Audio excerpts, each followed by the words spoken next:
You ask Tiger to solve. This deals with linear equations with one unknown. The final result is r equals -3/7. Let's solve it step by step. Simplify the expression. Expand the parentheses. Group like terms.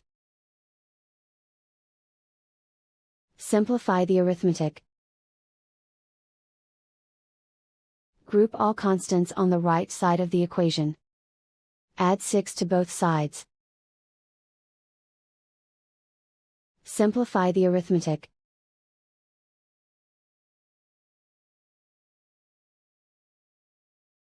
Isolate the r. Divide both sides by -14. Cancel out the negatives. Simplify the fraction. Move the negative sign from the denominator to the numerator. Find the greatest common factor of the numerator and denominator. Factor out and cancel the greatest common factor. And so the final result is r equals -3/7.